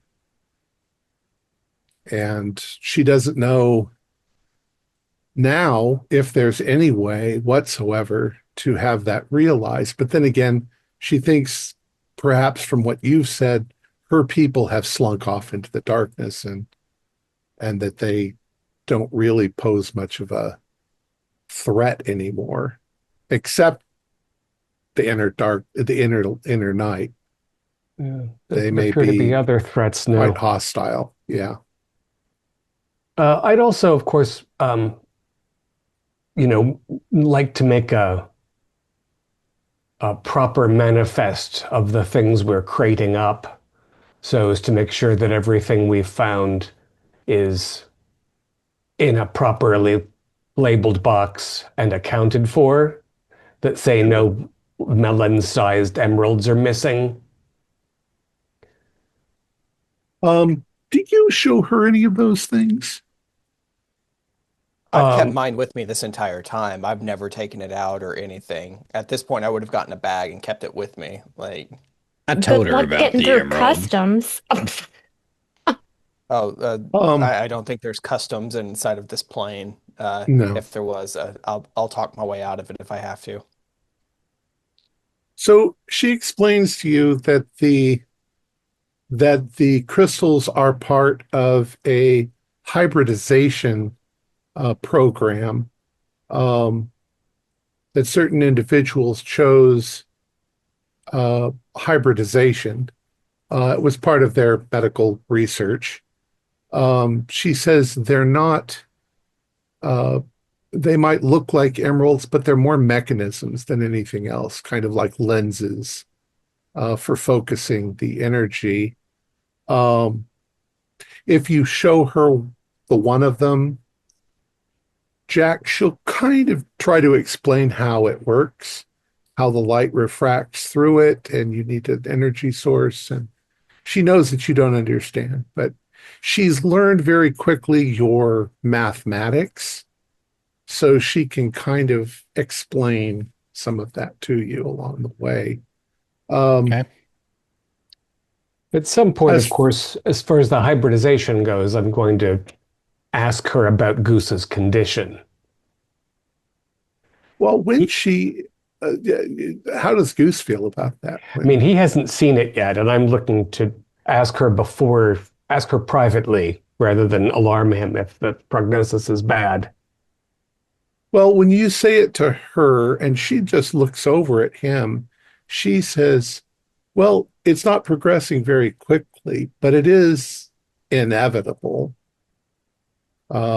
There's ways you can speed it up. It's literally once again, she doesn't know the words in English, but she's talking about DNA. His DNA has been modified, and since you're being kind of quiet with her about it, and she realizes your concern, she says it will also be extremely painful and take a long time, maybe 6 weeks, in order to fully actuate. It would be better if they could accelerate it and get all of the pain out of the way very quickly. And he would effectively be a human serpentine hybrid. Sure, that has some advantages. It's the best of both worlds. He'll have serpent abilities, but he'll also have his human cleverness. And it won't alter his brain or anything like that. Having taken these mechanisms out of their setting, is there some way that we can reactivate them so as to complete his journey? Oh yes, if we can pull together, this is one of the things that I do know about. And she suggests I could work with Mr. Bellamy. We could reestablish and refocus it, and do it. It still causes some pain, but it would be far quicker. Within a few hours, it would be done. And she looks at you and she says, "So he doesn't know?" It knocked him unconscious, and it's an area he can't see. So we assumed we would be able to undo the. We thought it was intended to injure him. I think, and she thinks about it and she says, "You realize that even in my world, and I was a scientist, I was surrounded by religious idiots. I think they felt that no one should be able to approach my resting place without being a serpent person. So I don't know. I don't know why they installed it particularly there. It But was I think we aesthetically should. appealing. I think that we should tell him because it's going to start to become very uncomfortable. Yes. Hey, Goose, how about that drink? Oh yeah, sure. I got some nice whiskey here. I come in with my flask. We're now in the airplane, I guess, flying over. Yeah. You're giving In the me back. kind of a strange look, Dr. Harrow. And you notice that Tyrannish has got a smile on her face as she's looking at you. Yeah, here's Mud Your Eye. You were asking our new friend Tyrannish about your ability to transform into other guises. And I made, I alluded to, that itchy place on your shoulder. Yeah, Um, not going away.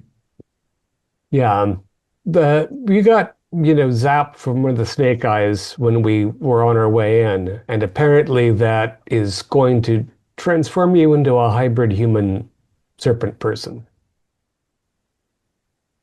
Come again? Apparently, they were working on a hybridization program, and the big emerald thing that Lloyd wants to steal, that's a mechanism, and when it zapped you, it began to transform you genetically into a hybrid. Apparently, it's going to be great. You'll have the best of both worlds. I mean, I like the best of both worlds, but this is a little. And I'll sit down and take a huge swig of my flask. I don't know how to feel about this. Well, let's tell you the whole thing.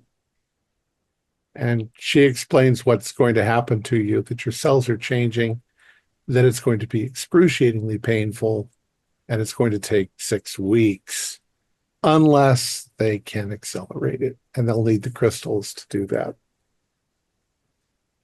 And then it won't hurt at all once it's done. And there's no reversal, nothing. And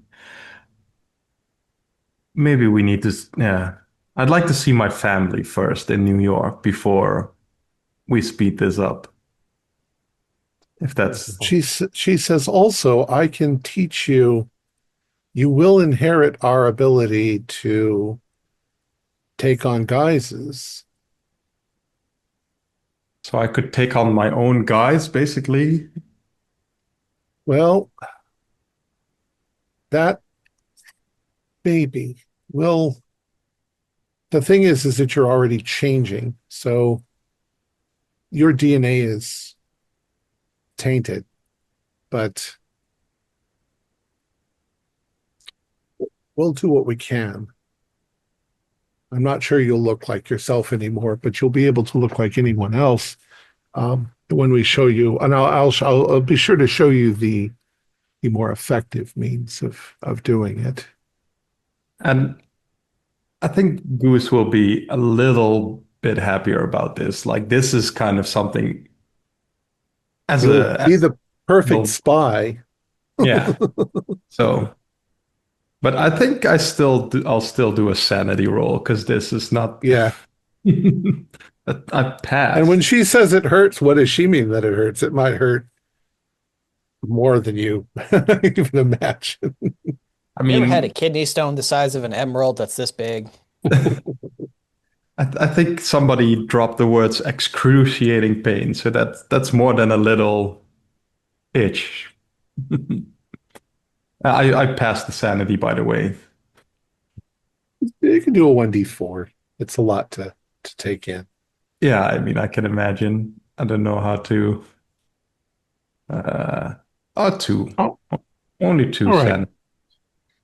So, How long are we going to be in this plane? It's well, 8 days, right? I was just going to move on if you want to, unless you have any more questions. You can always I ask just wanted- questions more later. I just want to do one thing. While no one is paying attention, I am trying to do this in secret. The stone I have, I am trying to slowly break it down into sellable chunks. You find that it's indestructible. Okay. It's just too hard. Okay.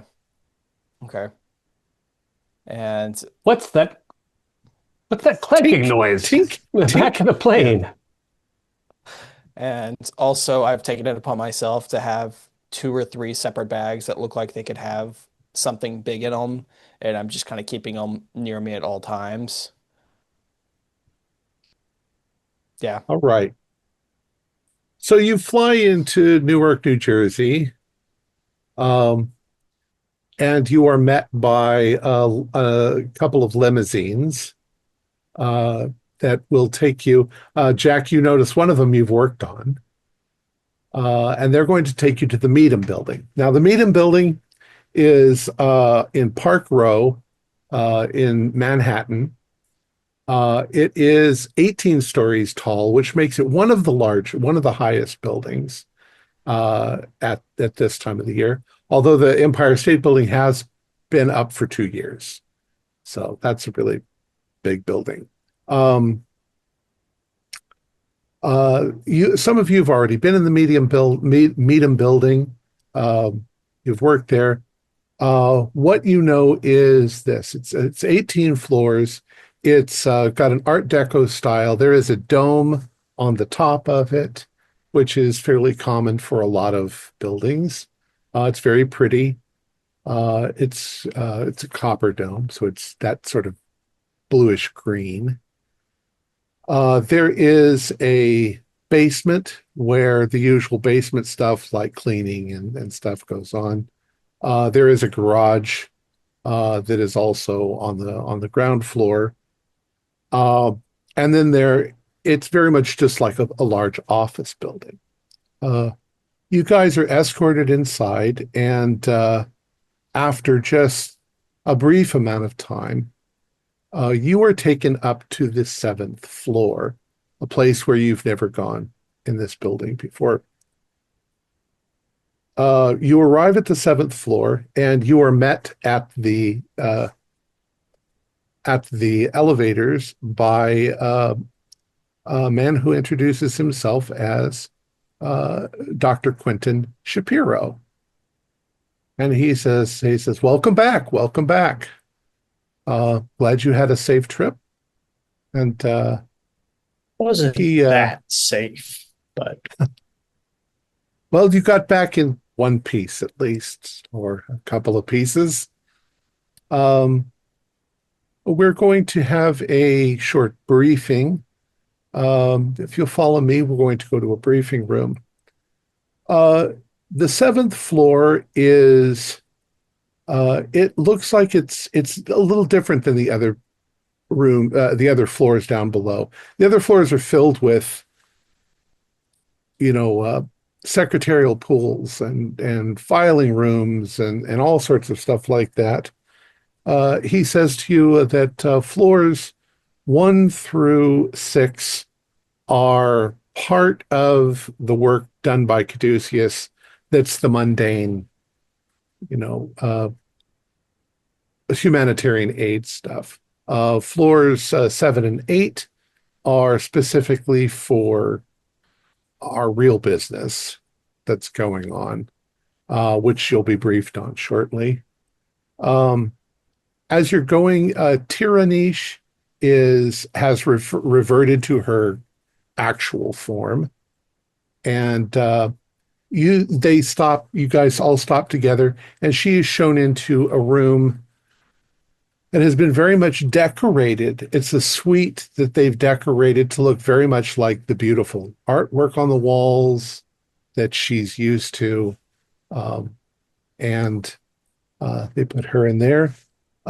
He explains floors 7 and 8 are our main planning areas. Please come into this conference room. He sets you all down. He says there are conference room empty. Yeah, it's empty except for you. Okay, and so him. there's no there's no paperwork, there are no people, there's nothing like that. No, around. there's nothing in there. Yeah, it's definitely for private conferences.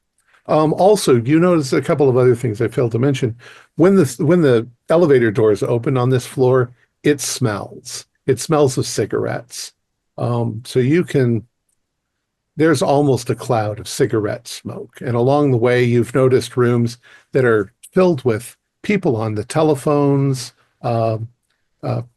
yelling back and forth at each other across the room, getting information, people filing stuff. This is the real caduceus going on here. And everybody's smoking. So when you get to the conference room and the conference room door closes behind you, all of that sound is gone.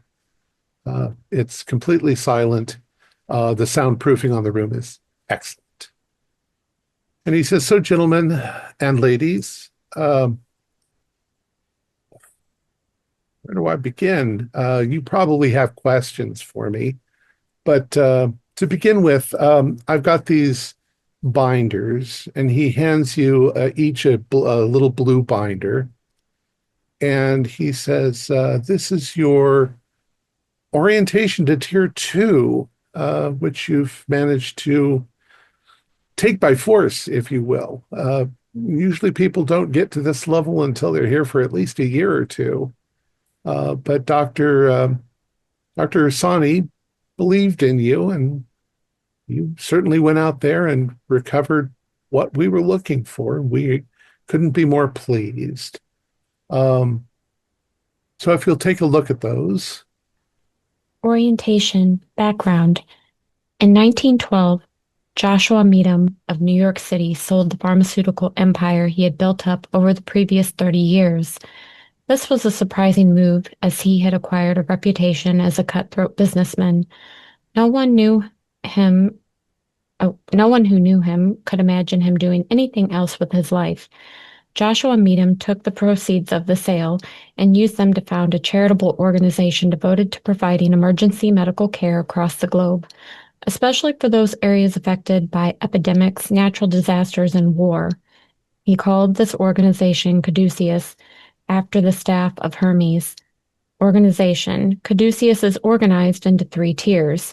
Tier 1, employees and managers who comprise the normal mundane function of the charitable, medical, and financial departments.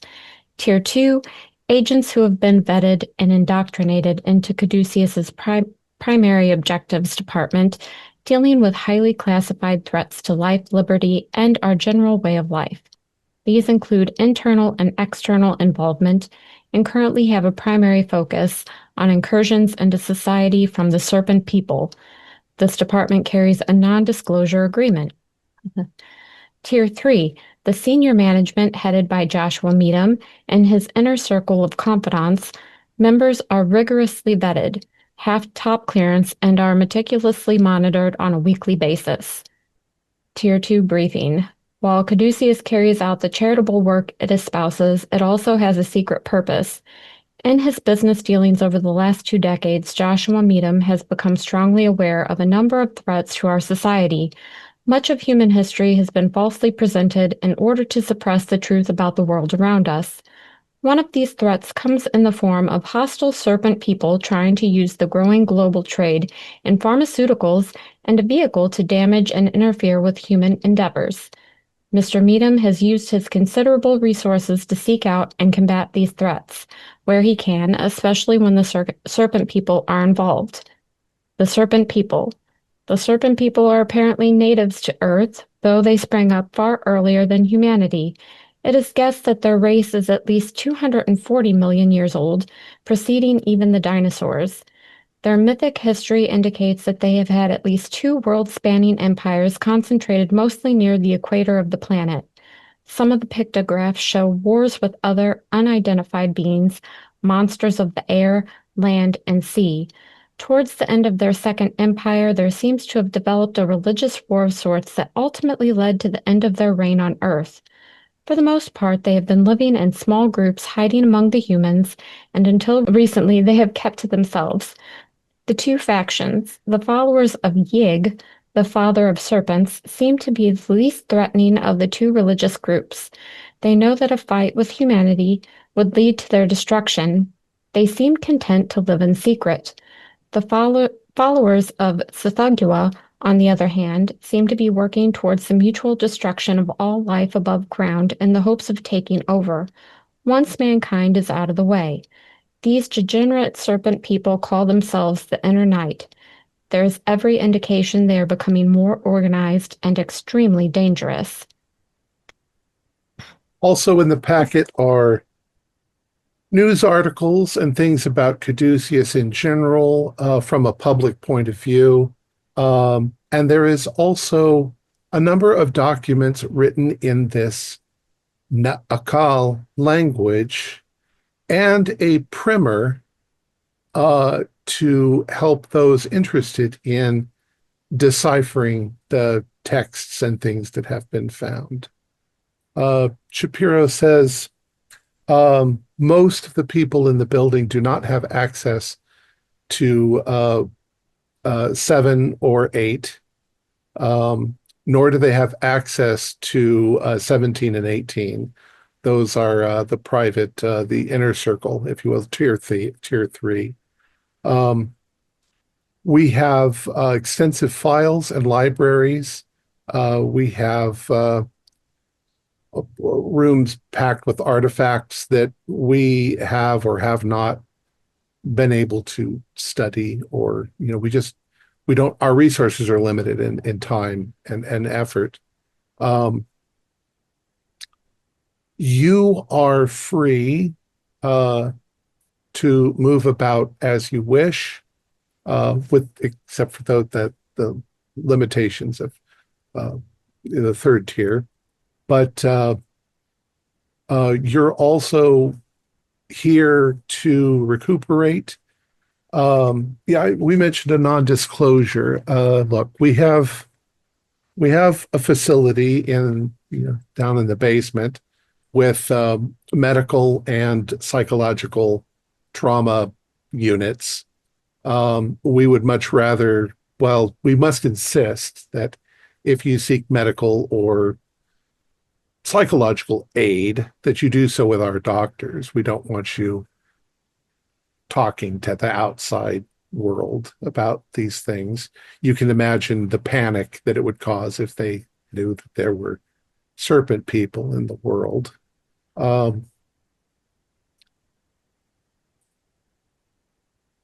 Any questions? I'm sure you have a lot of. Can this be the time I lose my shit because it has all come crashing down that this is real? Sure. Yeah. Still, I just say do 1D4. 1D4. I don't want you to have a psychological breakdown, but you might suggest that you really need to talk to one of the psychologists. Just barely. It's just like you just see like my yeah. Now my mouth just open. I'm sorry for the covert way in which you were recruited and the rather sudden throwing you right into it. Dr. Ursini, may he rest in peace, had visions for each of you that he thought you were well suited to.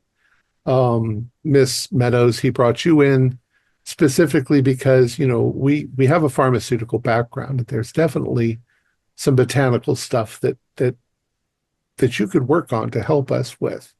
And Mr. DuPont, you have a great deal of background in, covert operations and so forth. And Mr. Bellamy, you've already proven yourself quite useful. I've turned over the tactical information you've have on the radio replacements. You should know that on level 8 is where our communications is.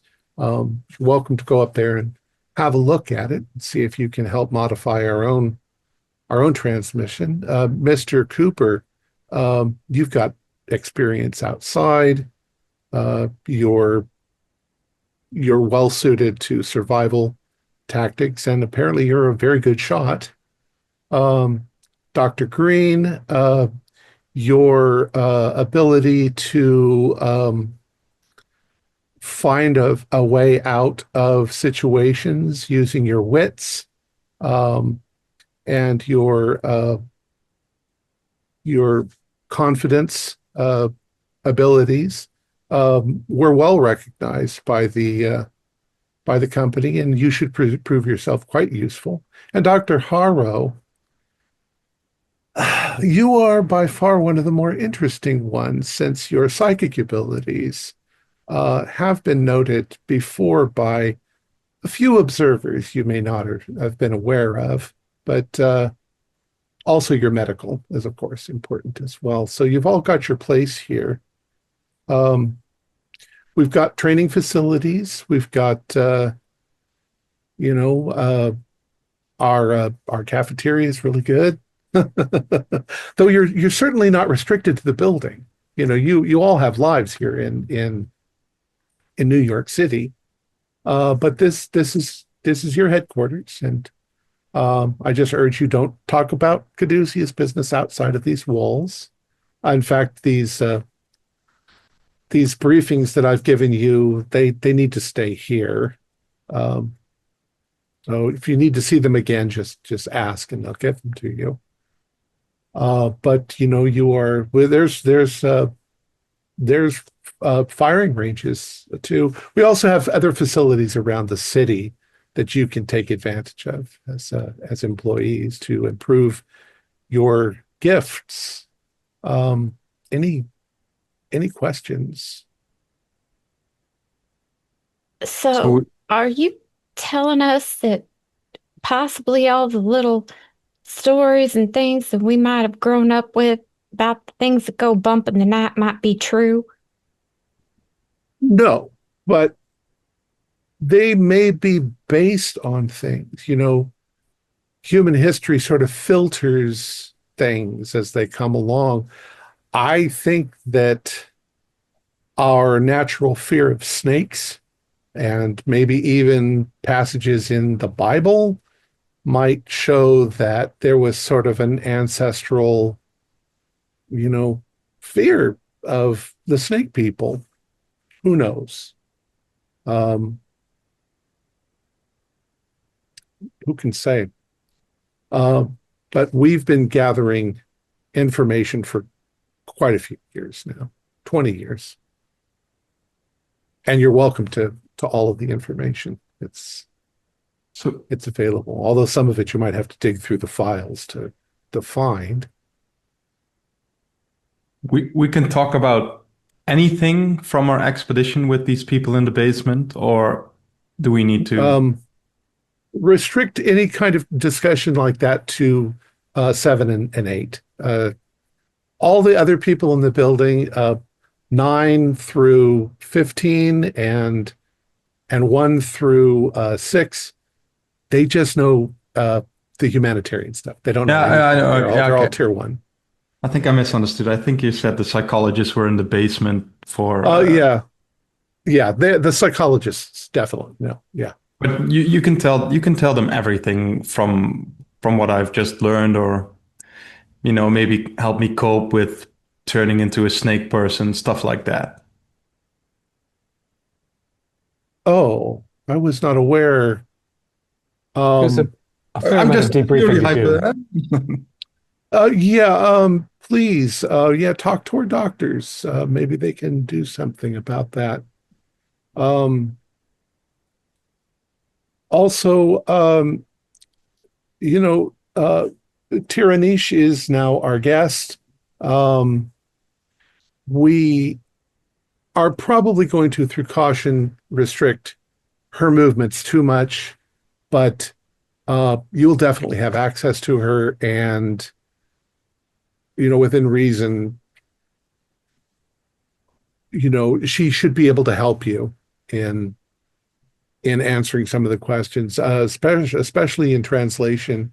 The primer that you've got there for Nekal is primitive, but she can certainly help fill you in on the language. So, what exactly is her role here? Like, what was the purpose of bringing her to New York? We got her because we didn't know whose side she would be on. We didn't honestly even know if it was real or not. We put it together through bits and pieces of things that we found along the way. That certainly isn't the only place where we found information on the snake people. And when we'd heard a report about what did you call them? Pillows? The pillows of sleep being broken. We had to send a team there to investigate. And that's all that we knew at the time. Now it's a very good thing that apparently she knows what the inner night is, at least what her version of it was from 13,000 years ago. So she should be quite helpful in what are they up to, what are their weaknesses, what's going on. I should probably also tell you that these things have escalated recently. We had a mole, and we did what we could to take care of the mole, but we were infiltrated by the inner night for a short period, and it's a sensitive subject. It's really But higher ups. you took care of them all, or are there any that I'm not tier 3, so I don't get told much. But as far as I know, I don't know. I know there's still a threat, and it's from what I was told, the inner night was not organized. They were factions of a small group of serpent people that were influenced by this Sathagua, and that they could be found all over the place, but they were not organized. Now they seem to be organized, and we think that the mole might have had a lot to do with that. It might have to do with that crown that Tiranish was talking about, because she said the crown controlled the serpents.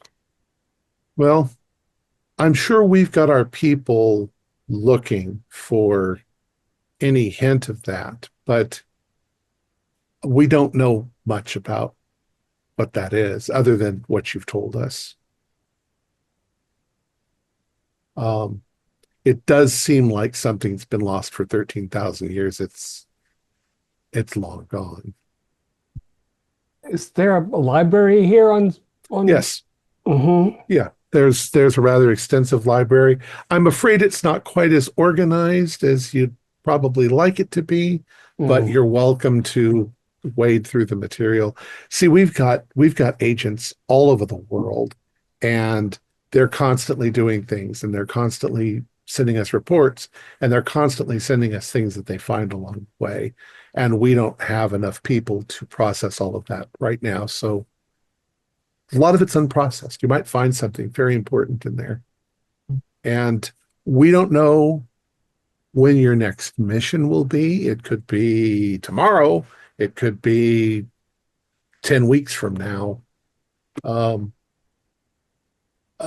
So use the time to your advantage. Do rest and recuperate and explore and figure out if let's fill your mind with stuff. It might help in the end. I'm sorry I can't be of any more help than that. Is there any other questions? Does this mean that we have a retainer fee? Oh, your expenses will be taken care of. Yeah, you don't need to worry about that. Now, do you have a gambling problem, here? Mr. Green? I'm sorry? Do you have a gambling problem, Mr. Green? No, I wouldn't say I have a problem. No. I'm sure that you've never had any difficulty in obtaining what you want. I'm sorry, Miss Meadows. What was your question? Now, are we being housed here, or are we returning to our own residences? We have apartments if you want to stay there, but you are most welcome to stay at your own residence. You don't have to stay here. We know your phone numbers. We'll contact you if we need you. In fact, I can get you some communication devices. They're rather like telephones, except they don't have wires. They use a primitive radio sort of system, but it's fairly secure. Yeah, feel free. You've got kind of the run of the place as you need it. How much more debriefing do we need to do? Because I'd like to get to my shop, make sure it still has all 4 of its walls. Well, I'm done. If you have any questions, if you don't have any questions, you know where my office is. He tells you where his office is, and my office is on 7. It's just down the street here, or down the hallway, and I'm always available. I'm not always available for the secretaries, but I'm definitely available for my heroes. What's your policy on me taking some things to my shop to learn from? You will need, in that case, to talk to, and I forget his name. Mr. Philip Connors. I believe you've met him. He is our quartermaster. So if you're going to take anything out, you definitely need to register it with him so that he knows where it is at all times. He's in charge of that sort of stuff. I just have a couple things I want to go look at, in my shop. Of course. Yeah. Yeah. So, I'll see you at lunchtime down in the cafeteria. Cafeteria's on 2. And, it's kind of a semi-private room. Just, be careful what you're talking about down there. If you need to talk about something, come up here on 7 or 8 and talk. All right. Thank you very much. Welcome aboard. And if you have any more questions or reservations, give me a call or come and talk to me. All right. And that's, I think, where we're going to end it for today. We went a little bit over, but that's a good spot. Our players included Cohen Lighton, Carrie Marion, Kent Blue, Julian Arba, Dakota Poole, and David Gasaway with yours truly as the Keeper of Arcane Lore. We have a Discord server where you can chat with other members, you can set up private games, and you can learn the finer arts of gameplay and game mastering. We provide audio-only versions of our shows free for you to download from Spotify, Podbean, or iTunes. Support for the show is provided by our patrons who are listed in the closing credits. If you'd like to show us your appreciation, please visit our Patreon page, where you can use the thanks button just below the screen. Like, share, and subscribe to our channel, and punch the bell icon for updates on our latest shows. And leave us some comments. We enjoy reading them and answering any questions you might have. This is Thom Raley, together with all the members of our gaming club, inviting you to journey with us once again into the darkness for another adventure into the universe of H.P. Lovecraft and the Pulp Cthulhu role-playing game. Until next time, good luck, good gaming.